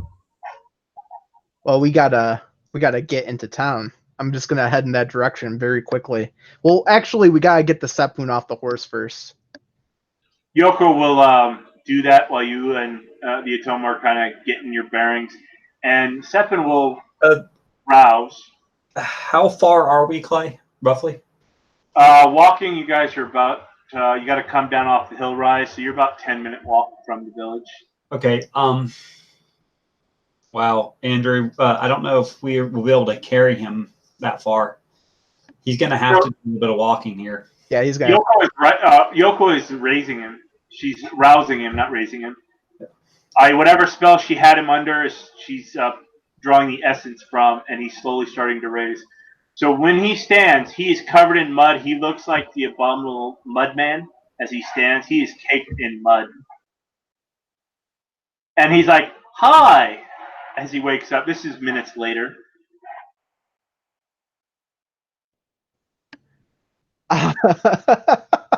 It's pouring rain. Hi. He seems to be in a lot better mood. Pouring rain with two headless horses, and he's just like, "How you guys doing?" You don't know if he realizes that because his mempo, his mask that he was wearing, is covered in mud. He looks like a snowman, but instead of snow, it's mud. So you sound the muffledness from inside his mempo as he goes, "Hi," as he stands as Yoko helps him up. He doesn't see anything. He probably doesn't even feel that it's raining. This is the most ridiculous sight. I'm going to say, Yoko, let's get him out of that thing. It takes a little bit, but between the two of you, you're able to pull off his helm. And he looks around and looks at it. He is caked in mud. You've been dragging him and stuff, except his back seems awful clean. I'll say, Sepun, we're almost there. I'm ready for duty, Ida-sama. How do you feel? Tired, but the blood of Hida runs. No, he doesn't say that because he's not Hida. The spirit of Hida runs through me, and I will be able to fight off our enemies and protect Otomo-san from his. I will resume my Yojimbo duties, Otomo-san. I'm going to kind of give him a wave that says, "Go ahead," while I'm trying to figure out the best way to approach this village with this guy injured. Because coming down the hill with him is going to be a bitch if he's hurt at all. Am I exhausted, by the way, Clay? Did I take exhausted from that? No, you did not. With your running and everything else, you are not exhausted. For some reason, think of a guy that it was injected with steroids and he's pumping away just steroid. He's got a roid rage happening, and you're coming off it, you're breathing, and you feel fine. Yeah. And you feel really good. I'll say we should act quickly while dopamine is still streaming through my body. For I think after tonight is over, it is going to be a long, long rest that I require. I'm with them, so I'm going to actually start moving down the hill slowly as possible because it's muddy and it's gross, and there's a good chance we could fall and slip. Okay. And as you come down, the warm and friendly place that you stayed at just a few days ago is gone. In its place, the village is an abomination, just like the monastery, but worse. The village is a rotting maze of broken buildings, and slaughtered farm animals, commingling with the rain. Corpses of the children you saw playing just days ago in the streets are now broken like twigs in hundreds of different places. Maggots squirm in the mud beneath petrifying hands of fishermen who once sewed their nets that you talked to just days ago. People that you remember, the old lady that you talked about who lived across the street, looks like she died in the streets. Great holes gap in walls, roofs sag beneath the rubble. This fishing village is destroyed. Boats are squatted, half sunk in the sloppy shoreline, torn apart by some brutal force that shattered the horses as well. Peasants are spewed about. This is worse than the monastery.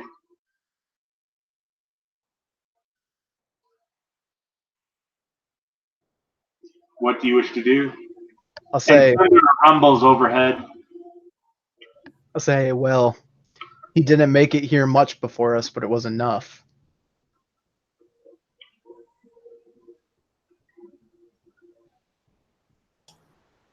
Did curiosity question, was there any reference at all in that scroll to this body hopping bastard having the ability to completely corrupt everything he's around? We haven't looked at it yet. Nope, you haven't really checked, but this looks, as you're looking around. Oh, I thought we had taken time to look at it. Never mind. You're looking as you're walking through the village. You're still walking through, and you're seeing it as you came upon this. The amount of destruction, everything, he wouldn't have had time to do this. And that's when it hits you. You guys were probably here when this thing looked like it did. Just like at the monastery, whatever magic or whatever concealed it from you is gone. And as the thunder and lightning crack overhead, a lone figure could be seen as you guys are coming down the main street of this village. a lone figure is walking towards you. And as it grows closer and closer, you recognize the appearance of Shinko Kamiko, Yakoto's Yojimbo. As she gets there, she's wearing, you think her kimono is slit down. Think of a harlot, an Asian harlot. Not a geisha, but an actual whore. But she's got her katana or wakizashi at her side. The rain is pelting her down. She's good looking and everything, but as she draws closer to you, you see her there. And again, before I cut and let you guys act, she draws her katana out at her side, water dripping down. "Welcome back, noble samurai," she purrs. "My employer sends his regards. You just missed it. I'm sure you have many questions, and unfortunately, I have no answers for you. But by the time we conclude our business here, I guarantee you'll never ask those questions." And with that, I will let you both respond and act, but then it'll be initiative as combat arrives. As she, like in Asian fantasy settings, is running at you with the rain pelting there. What would you like to say in the moments you have? I'll say a samurai doesn't trade their honor for a handful of rice. Nice. I'll give you a point of glory for that. What about you there, Otomo? Give me something glorious. I really don't know if I have anything glorious for this because I'm about to get in a fight that I'm not prepared for. I'm going to remind her that only in the eyes of the pit will she even be remembered. The emperor has no use for such useless vessels. I'll give you a glory for that. Two samurai there to hear it. So as these two don't acknowledge that, you get a point of glory. That's the 110. And we roll an ish. 1 sec. Ooh, if that gave me a tick of glory, man, I am on the edge of 10 glory. Nice. I might get back to 1 here soon.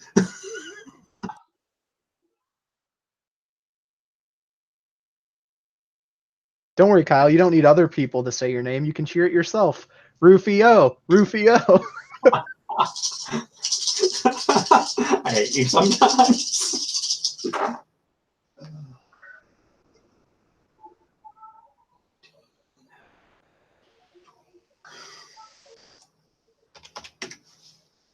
Okay.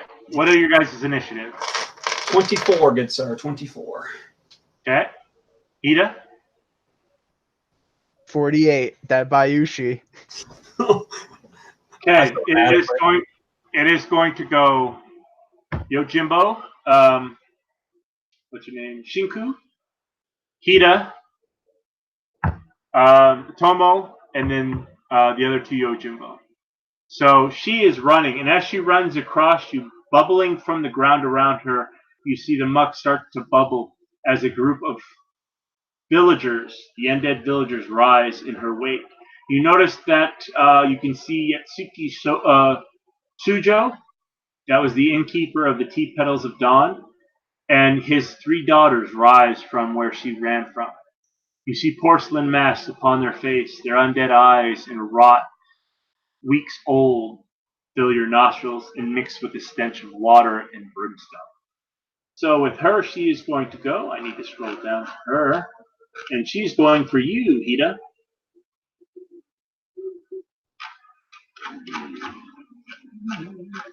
I gotta redo my notes here. I love my setup at home, but not at work. I gotta find something. So with her, does a 53 hit you? Yep, and my AC is lower than normal too because she's higher on initiative. So. Ooh, I like that. Yep, This is like a first. Okay, and I need to do 2 things here. 1 second. Even on 2 monitor and a half, this is taking forever. Where is she at? Okay, there she is. Okay. Here's the damage.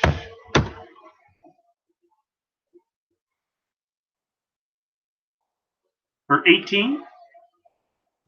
Yep. So 3 of it goes through. And I need you to make a resistance check, earth roll. All right. For 3 points. You roll all. Oh, you can't even fail it. Never mind. I won't even have you roll. You can't even fail it. Even if you rolled all ones, I think you roll 5, don't you?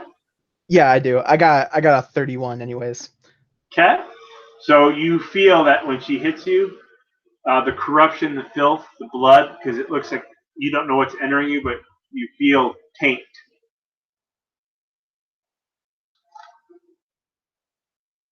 It is now your turn, Hida. What's drawing your weapon is a simple action.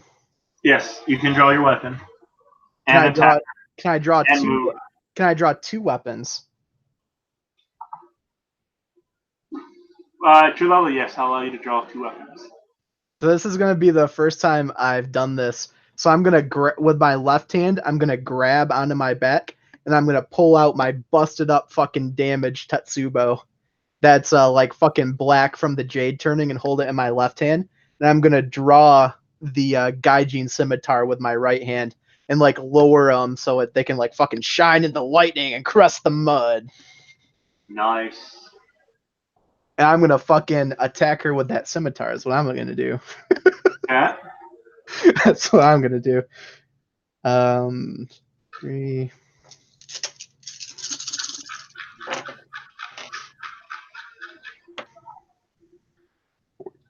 So let's see, 14, 23, 31.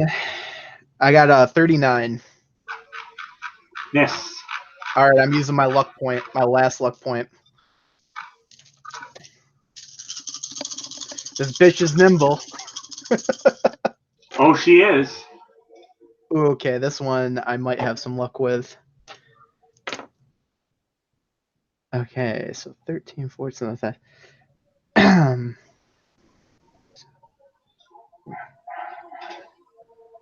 All right, so that one's a 51. You hit her. Excellent. Then we got 8K3.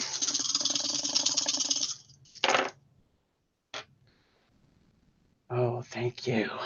Thank you. Okay, so I did 39 damage.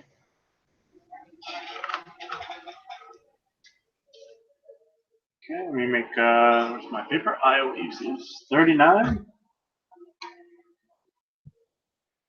So yeah, like my this is actually, I know my Hito allows me to do it. One sec though. So Moto Bushi may use 2-handed weapons in one hand. So when I like draw my Tetsubo, I'm gonna use the Tetsubo as a distraction and stick it out with my left hand. And I'll act like it's an attack, and then I'll like spin around and fucking slice her leg or arm or something with that scimitar. Nice.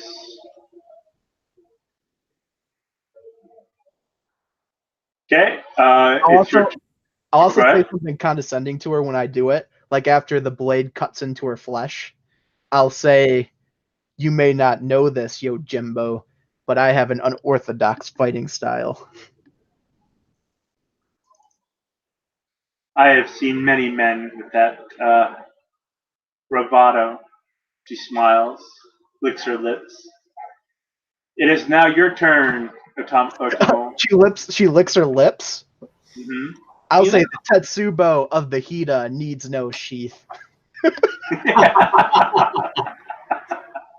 Nice. Okay, Clay. I'm going to try to manipulate her a little bit here, which I'm going to use the voice of heaven to do it, which gives me a courtier manipulation awareness against her etiquette courtesy awareness. Okay. I'm going to direct her and taunt her a little bit by telling her that she can't possibly really believe that Iuchiban would really honor such an honorless dog as her, and see if I can't get her to start getting angry at the people that she serves. Okay. So I do 7K4. 7. Rerolling ones. And I do not lose honor for doing this either. Okay. 26. I got a 31. Okay. You seem to have said something to her, and she peeks up, but continues to fight Hida. So, and then I'm going to go ahead and move backwards just a little bit to try to put as much distance between myself and the oncoming zombie horde. Okay. Yoko is doing her thing. She's staying away. Seppin will defend you, and he attacks the zombies. Roll. Ooh, with his exhaustion and everything else, he hits, but again, it takes a lot to be swinging that massive Tetsubo around. Them. One for you, Atomo. One at Hida, one for Hida.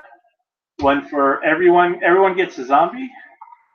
And these So are these zombies bottom of initiative? Yep. Okay, cool. So I have higher TN against them. 25 for you, Hida. All right, that's a miss. Sapoon's armor is destroyed, so he doesn't get his armor. Though he's still wearing the pieces of it. Guts in. Okay, Seppin has taken some hits. Now it is on to Yoko. Yoko still has all her stuff. Miss on Yoko. We are on Atomo. Mr. Atomo.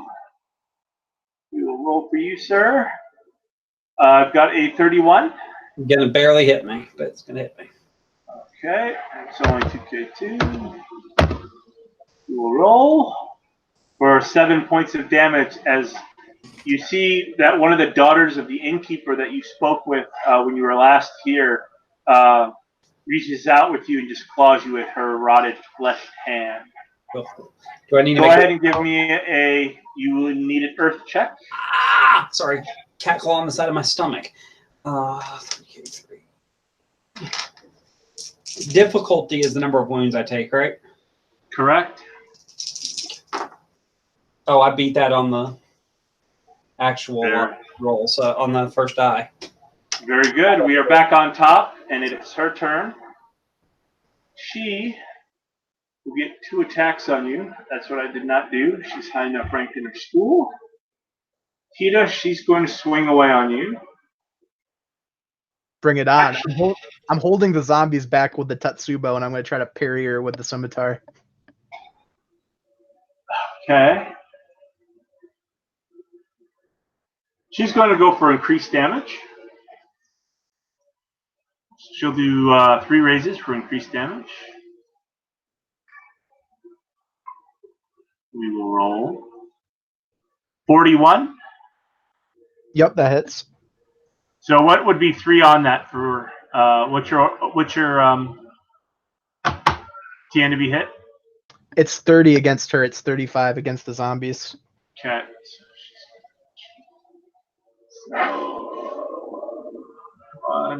This might be a little painful.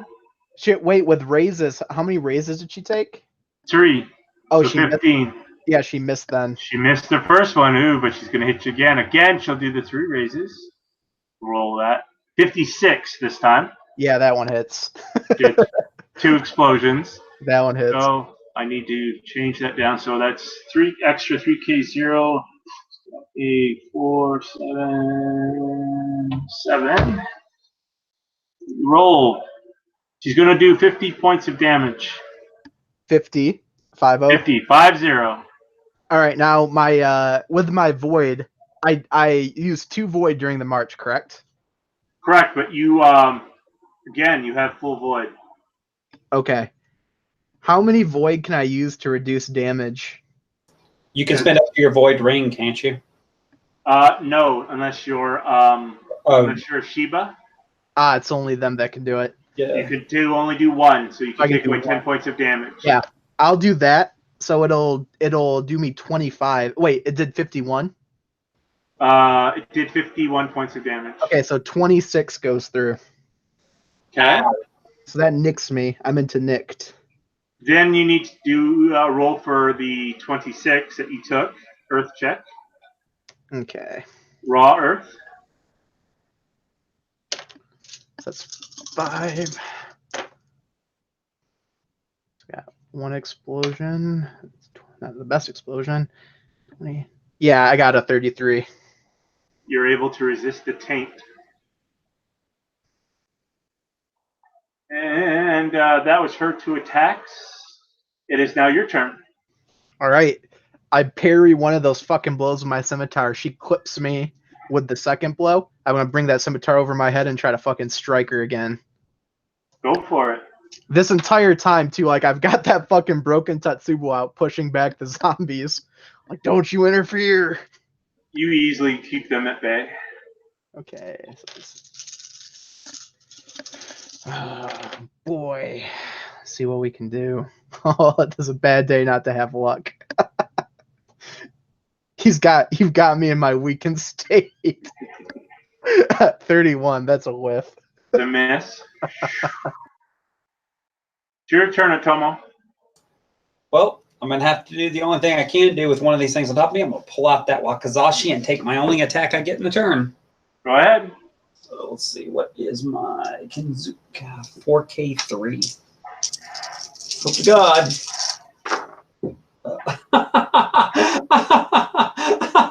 No. 9, 10, 11, 12. Total. You hit. You hit. I hit on a 12. Wow.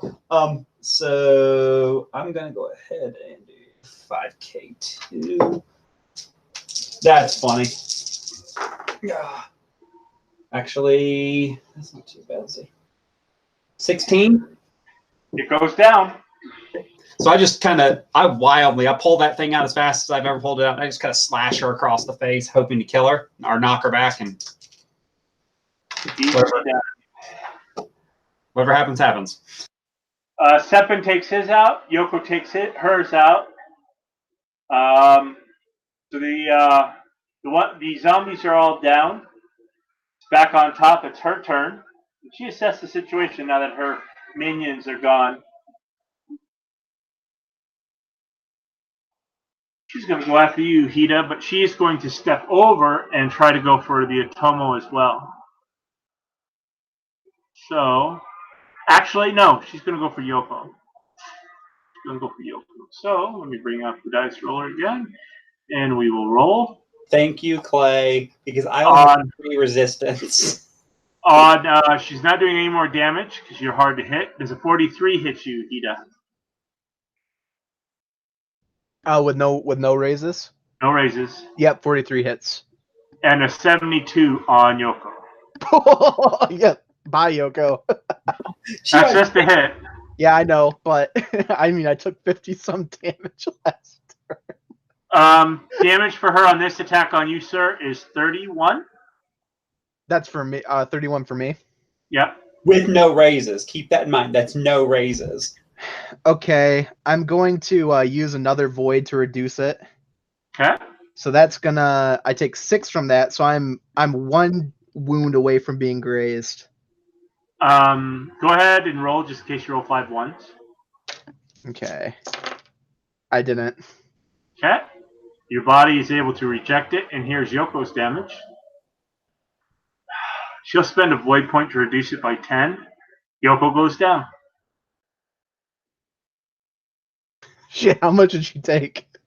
64. Oh, Christ. Okay, you have fun with this? Yoko, no! And I'll throw my hand out. You don't know if she's dead or alive, but she sinks into the mucky water and mud of the village.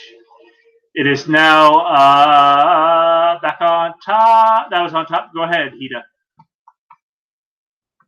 I'm going to look at her, and I'm going to narrow my eyes and say, you are going to regret that. Question, does that anger you? Oh, it angers me. Willpower roll. It angers me badly.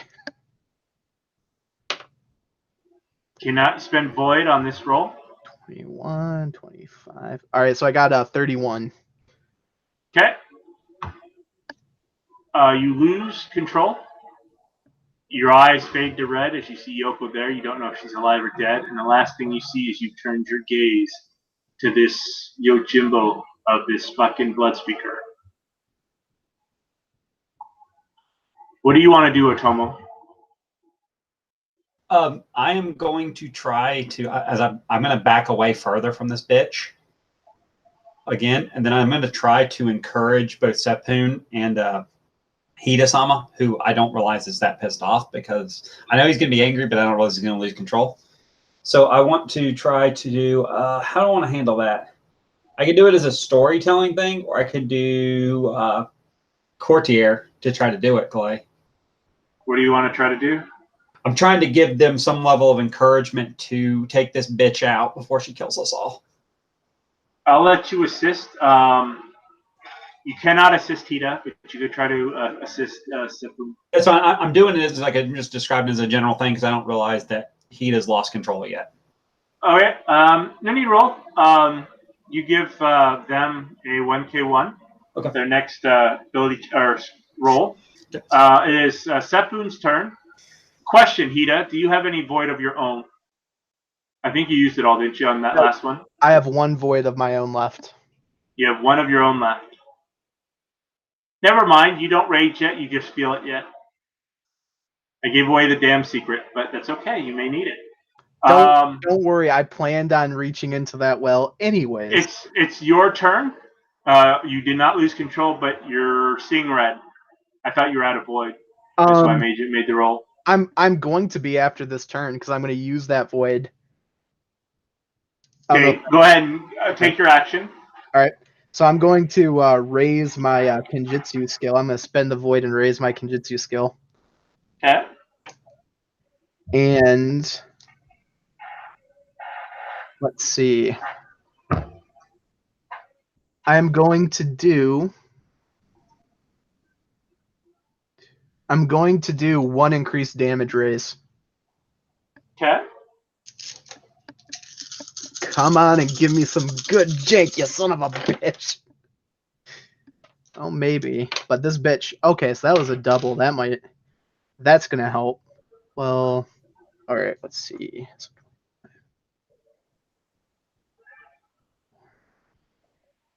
All right, I got a 47. You hit her. Ooh, that must have been narrow. Very narrow. Okay, so then I get my damage raise. All right. Did that include did you include the 1K1 from me, Andrew? You get that as well. You can do that because you're not under the influence yet, so you'll get the 1K1 to your attack roll if you wish. Okay. So with that, if you want, I will let you add another raise if you want. It's up to you. You still gate all your numbers, but since you didn't know, I'll let you do another raise towards damage if you wish. Yeah, let's do it because I would have. So you'll get an extra. So you did how many raises for damage? It would have 2, so that would put me up to a 10K3. Okay.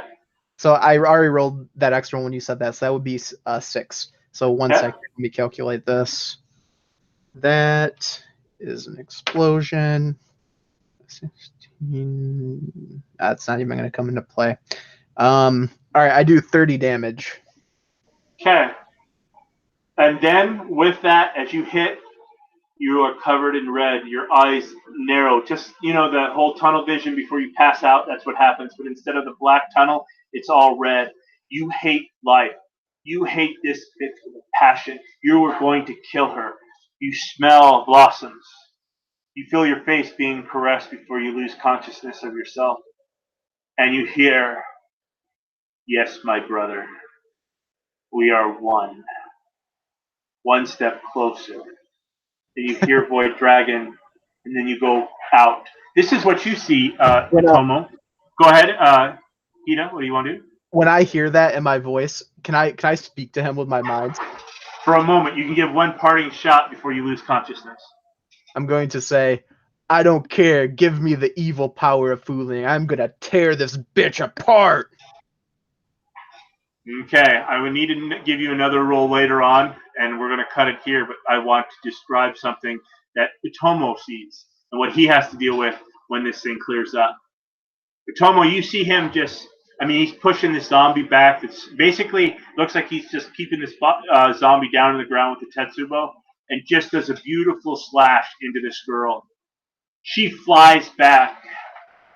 I need you to give me a medicine check. Awareness medicine check. Okay, so I'm gonna go ahead and do the smart thing, and I'm gonna send a void to get the kill. See what I can figure out here. There's one explosion in there, so that might be okay. 17, 22,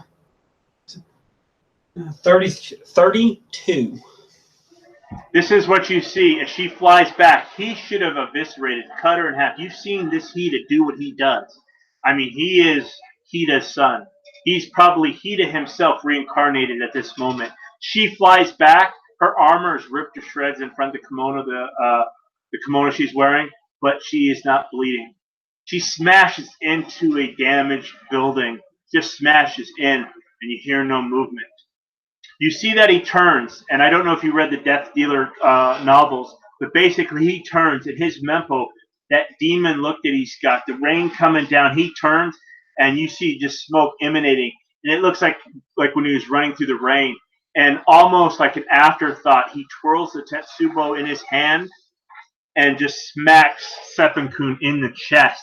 He goes out flying.